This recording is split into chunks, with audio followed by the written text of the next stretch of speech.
He's great. Love him. Carl would be kind of like considered a pillar in the community. Now, Carl, he didn't have a wife. He didn't have kids. He had a house though, right? But he was considered a very good, very moral, upstanding, kind citizen. In fact, he even had a nickname in town. Yeah, his nickname was Vata Denke, which means Papa. Yeah.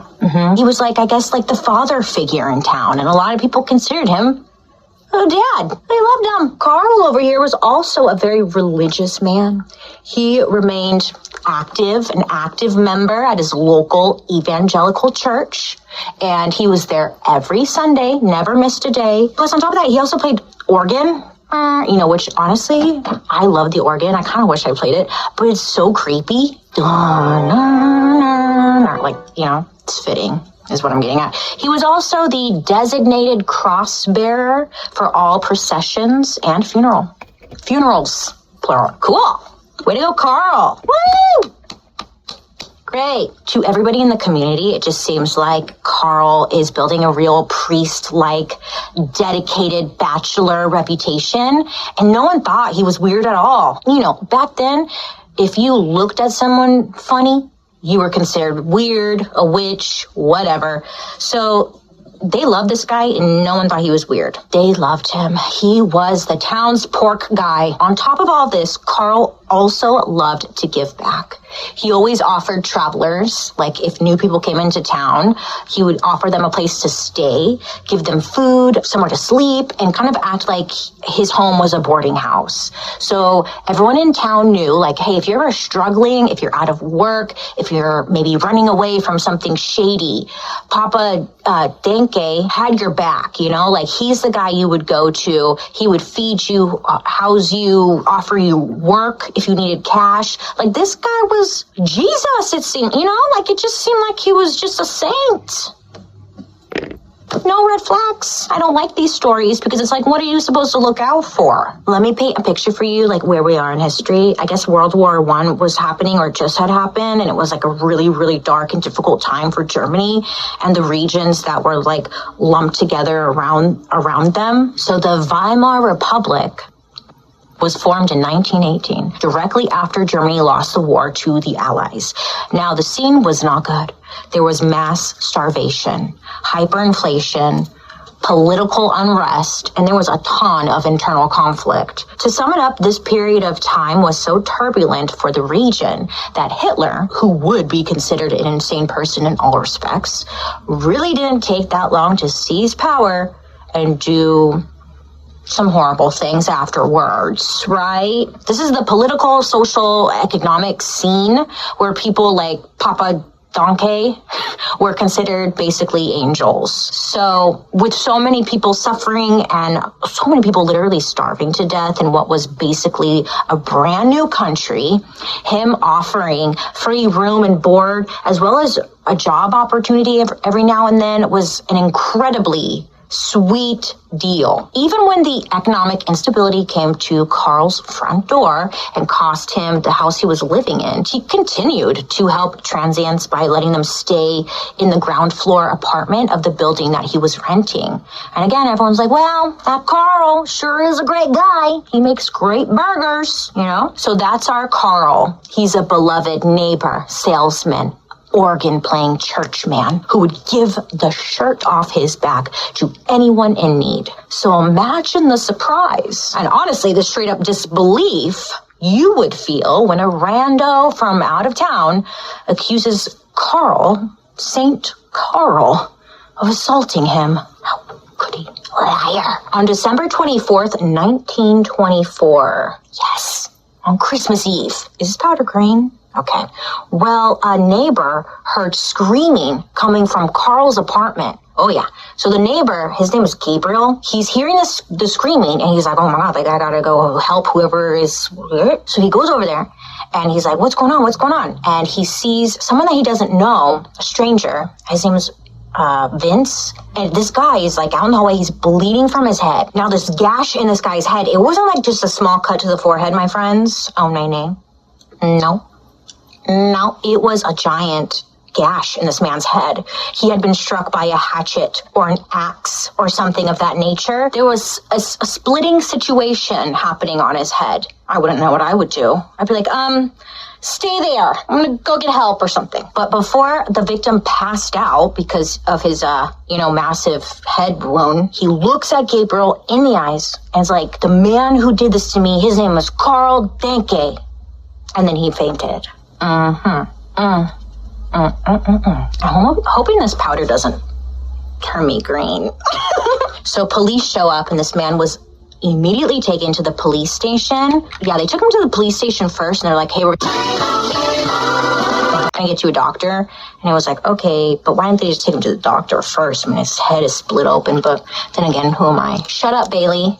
You weren't there. It was different times. This man's taken to the police station. They get him a doctor. And they're like, hey, can you give us a statement? Like, who did this to you? What happened to you? Can you talk to us? Again, this man was like, it was this man named Carl Denke was the one who hit him in the head with an axe. Oh, yeah. Hit him in the head with an axe. It was said that when the neighbor found Gabriel, and he said it was Carl who hit him in the head, the neighbor, his first reaction was to gasp quite loudly, it was said. And he's like, oh, Denke is a gentleman. The neighbor was absolutely floored, offended, did not believe him. So police take down his statement. And once he leaves, they're kind of like, yeah, we don't believe him. Instead, they labeled this man, the victim, as a drunk. He's a drunk. He's being sloppy. He must be confused. There's no way that Carl would do anything of this nature. And they just didn't take it seriously. Today might be a bad makeup day. I'm not sure yet. Oh, dear God. Oops. Mayday. Mayday. So police figure that they should bring in Carl. They should bring him in for questioning, just so they can, get to the whole bottom of the story, set everything straight. So they do that. They bring in Carl. So Carl comes in, and he actually kind of surprises police officers because he's like, yeah, I did it. I'm responsible for that guy's head wound. And they're like, well, why'd you do it? Why would you do that? And Carl told police officers that he hit him with the axe because he was acting in self-defense. He said that this man was trying to, or at least attempted to, assault and rob him. So the axe was the closest thing that Carl had. So he grabs it because we all got an axe on hand. So you grab that axe, he just, and attacked him. Self-defense, makes sense. Closet axe, we all got one. So police are like, all right, that sounds like it fair. Sounds like that could be correct. So police are like, well, we're going to have you, Carl, stay here overnight, spend the night here. You'll have your own cell, and we're just going to try and figure everything out, set everything straight, and then you should be free to go in the morning. So Carl's like, all right, fine, whatever. So they put Carl into a cell, and they leave him there until they could figure out, get things worked out, get things sorted out. You understand. Let me blend this before it dries and I regret everything. Now, accounts kind of vary depending on the source at this point. But while police were starting to investigate, at 11:30 p.m. that same evening, Carl committed suicide by hanging himself. Now, talk about a guilty man right there. Carl hung himself just a few hours after bringing him in. He did not wait that long. Nay. Now, I don't know what you think of that, but to me, that means guilty as hell. Whatever it is that he did something. Once police got word that Carl had killed himself, police headed over to Carl's house, and they went there to search for evidence or just for any type of information, because if he just did that, if he killed himself, they're like, he probably had something going on that he wanted to hide. It's still Christmas Eve, 1924. Police go into Carl's home for evidence related to this crime. Remember, the guy getting his head split open. That's what they're here for. And they first noticed a very strong smell. They're like, it smells like vinegar. But they really didn't think much of it, given to the fact that Carl, he sold pickled pork as his income. So vinegar is just part of the game. So they're kind of like, oh man, it stinks in here. But pickled pork makes sense. So a lot of Carl's neighbors would actually go directly to him, knock on his door, knock, knock, hello. Carl would answer. They're like, hey, your place stinks and it's coming into my place, okay? This is disgusting. Clean up or I'm going to complain. And then Carl would tell the neighbors Well, he would play like the smallest little violin, because he would tell him like, I'm suffering from a mysterious illness nobody has the answer to. And the only treatment he found that worked needed an ingredient that he could only get from dogs, their bodies. I don't know what it was, but he said he got it from dogs. That's what he tells the neighbors. Like, you guys, wild times. So that was the smell. And he was like, how dare you guys be rude? I have a mysterious illness. And they left him alone, But yeah, that must have been very stinky. What police found in the apartment matched up with what people knew of Carl. Supplies for pickling. He had jars filled with goods. Fresh pork was in like the ice box. There was also a lot of materials so he could make soap, leather tanning, and lots of like leather working stuff. It's just like all the little things he needed to sell and make his goods, right? Normal. So while police are looking around the home, they also find a pile of bones, which they figured were pig bones because he's the pork guy. Pigs have bones, right? Yes. But then, upon further inspection in the kitchen, one of the officers comes across a dish, very suspicious dish, it has something weird in it. So he gets a little closer to it and he sees that it's a dish of 240 teeth. Not just any teeth. These were human teeth. Holy cow. Huh? Yeah. I was wondering, how did he determine 240? Did he sit there and count? Or was that later? Either way, he found the dish of teeth. So once they come across the teeth, that's when officers start to look around the home and they're like, wait a minute. If that's human teeth, how do we know that all this stuff we're looking at is actually pig related and not human related? Do you know what I'm saying? They were like, oh shit, this is not good. And sure enough, they were actually right. The pile of bones were sorted through and they were not pig bones. Nay. Police found in total 2 shoulder blades, a pair of collar bones, 16 femurs, 15 medium-sized pieces of long bones, 4 pairs of elbow bones, 7 heads of radii, 9 lower parts of radii, 8 lower parts of the elbow, a pair of the upper shin bone, lower elbows.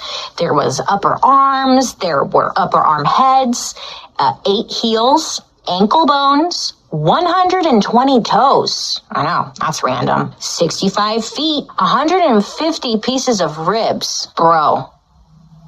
You good? They find that pile of bones that they thought were pigs in this guy's house. They go through it, and that's what they come across. That long list of nonsense. And they're like, where the F did he get all this stuff? Where did he get all of that? 65 feet? What's he doing? Is he a foot guy? 120 toes? Anyways, so they find that. Okay, they go into Carl's bedroom. I don't even want to know what's in there. But they go in there and they see suspenders, belts, shoelaces, all goods that he sold as part of his business. But his closet, they open up his closet and it was full of blood-stained clothing. Just bloody trousers and shirts and whatnot. All of it, though, was covered in blood. Why is it in there, Carl? So remember, in the beginning I said Carl sold his pork products, pork-related products. He was a pork-loving guy. He was a porker. But also, he sold leather goods like wallets, belts, stuff like that. Well, of course, maybe you have guessed by now, but Carl over here, he was not just selling any normal leather goods, normal wallets and belts. Instead, he was making leather goods out of human skin. Oh yes, he was Ed Geining it. Do you remember the Ed Gein video? He made nipple belts. Yeah, Carl wasn't making nipple belts, but he was making human skin belts. Just as questionable, I would say. They even found some products that had human hair, kind of used as little details. Kind of cute, but again, human hair. So no. So police were like, we should probably send a sample of Carl's pickled pork to a lab and have them test it to make sure it's actual pork, right? So they do that. And while they're waiting for the lab to come back with the results, police keep searching his place. And that's where they would find documentation that not only proved Carl's crime against the axe wound survivor, but also against 31 other people. Oh, yeah. You see, Carl over here, he liked to keep things organized, I guess, or maybe he just liked journaling. He liked a diary because he had a journal or like a spreadsheet of all the names, date of death, and the weight of the meat he was able to remove from each body.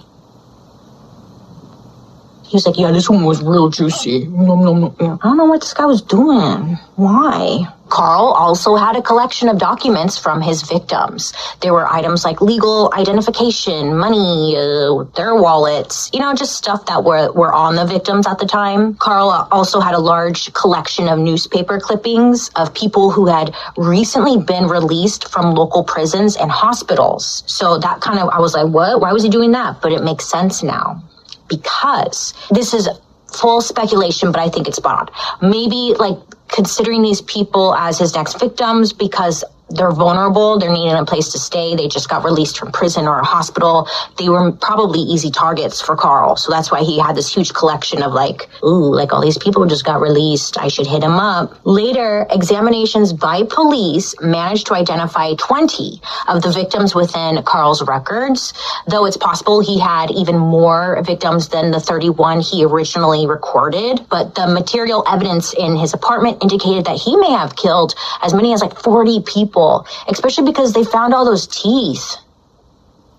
The math ain't mathin', So most of Carl's victims were generally reported to be middle-aged men, but the ages, they ranged from 16 years old all the way up to 70, 75, 76. So he was pretty flexible with his ages. So because Carl had recorded all of the dates that his victims had died, it showed that he had been killing and pickling people for at least 10 years. Investigators also came across an entry in his diary that indicated to them that Carl may have murdered someone as early as 1903. So this dude has been busy.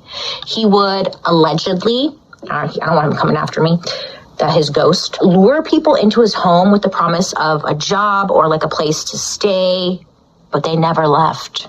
Next thing you know, they're baking or something. You're probably wondering at home, what in the hell happened in this man's life that turned him into a goddamn cannibal? Sadly, we'll never really know. No real confession except for the one right before Carl had killed himself. That wasn't a confession, but it could be considered a confession. So I guess later on, it would come out that Carl had told one of the police officers, before he had obviously killed himself, that he had exclusively eaten human meat for 3 years. Carl, that's all he had been eating. He told a police officer this, and this guy thought oh, whatever, he's just joking around. You're so funny, Carl. But he was being serious, obviously. This dude is a little fucked up. I don't know about you guys, but I think he's a little off. Oh. Remember all that pork that they had sent to the lab? Well, you could probably guess it was definitely not pork. Nay. It was indeed human meat. Carl had been selling human meat. Oh, yeah. Everyone in the town, when they found out that they had been eating human meat, they were rightfully freaked the hell out. Could you imagine? There was a report that there was an entire wedding that had ordered Carl's special meat. Bro, on your wedding day, you straight up ate people. Could you imagine? My life would be ruined. Gross. On your wedding day? Maybe on another day, but your wedding day? Carl.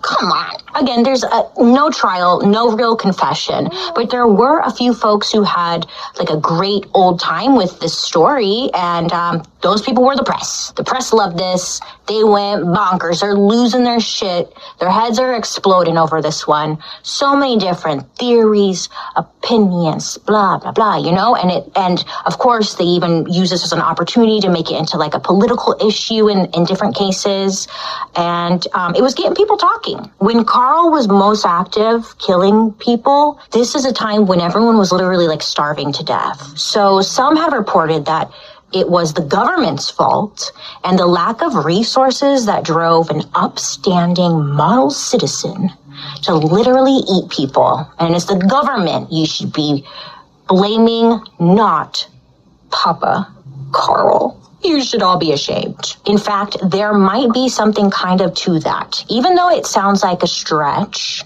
you know, like, you should be mad, government. A little, anyways. Because Carl wasn't the only prominent cannibal working in Germany around this time.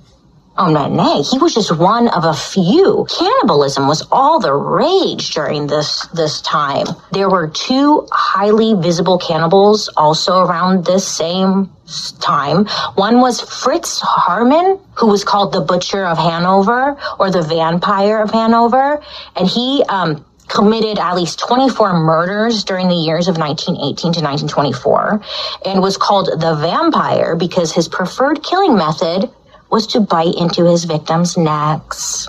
Yeah. They never actually found any actual evidence that he ate his victims, but they did know that he dismembered some of them and also sold contraband meat that was always, quote, boneless, diced, and often sold as ground meat. I wonder how many times we've eaten human meat. We didn't even know it. Oh my God. So, another delightful man went by the name of Carl. A different Carl Grossman, which is kind of fitting. But he was known as Jack the Slaughterer or the Berlin Butcher. We have to do stories on these guys, like their own separate videos. Oh, side note, I don't know where they got the name Jack from Carl. I always have these types of questions and rarely any answers. But anywho, this demon, his murders spanned from 1918 to 1921, where he was also known to kill and dismember his victims, and then he would sell the meat. Yeah, I don't know. Okay, I'm just trying to figure out, like, what, didn't it taste different? I don't know. Nobody noticed that their friends were, like, going missing and stuff? Nobody found hair in their meat? I mean, come on. What is going on over there? Anyways, that guy, this other Carl guy, this demon guy, he was making hot dogs and stuff out of the meat. So 2 Carls, 1 cup. They both loved to make food, hot dogs, the pickled pork. It's just like, is that a fetish to watch people eat this? Is it? I don't know. I should have looked that up. What is that? That's a side note, but cannibals always interest me the most just because it's so far opposite than anything I've ever known. Hopefully that you could feel the same way too. You're not eating people, but it's just fascinating because it just doesn't make sense, right? I don't know. Let me get this lash on. Ooh. So the one problem that investigators would have with these types of humans would be that they would rarely come across any evidence because the evidence would be eaten. Yeah, I mean, that's the best way to put it. The evidence was eaten. So it's kind of like there's no solid evidence except for in this Carl case. They found obviously all the meat and the bones and all that. But in the other cases, they really had a hard time. So the press at this time was using these 3 other stories to build this like larger issue that these extremely tough times basically are breeding serial killers. And not only that, it's driving people to eat other humans out of hunger. This is like the narrative that they're putting out there. And it kind of makes sense, right? Like, you know, I don't know. You can't be mad at it. It kind of makes sense. Don't come for me. It's not like I'm saying like, yes, eat people, but whatever. Or maybe it was just people trying to find some kind of answer. Since these crimes were just so brutal and disgusting that maybe it helped to think like, hey, maybe they were just really hungry. You know, maybe that kind of helped with the anxiety of it all. Well, in the end, this definitely had a lasting effect in the neighborhood, the area where Carl was selling his stuff. The neighbors in his community, they were very upset. They were very nervous about eating meat. Rightfully so. I wouldn't blame them. I probably would become a vegetarian. Also in the area, in this town, a lot of businesses that sold meat were actually forced to close down. And now everyone in that town are vegans. Just kidding. But, like, it would make sense. I mean, I wonder what other secrets this man had. Well, there you have it, friends. That's the story of Carl Denke and his house of horrors. Horrors.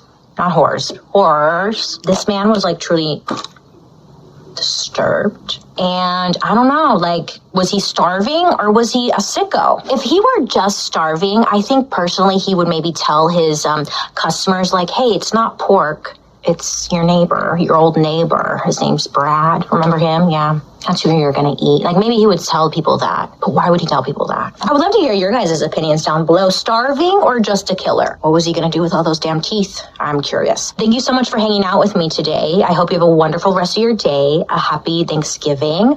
And, oh, it's almost my birthday. Thank you. But other than that, let me know down below in the comment section who you want me to talk about next time. I'll be seeing you guys later. Have a good day. Make good choices. Goodbye.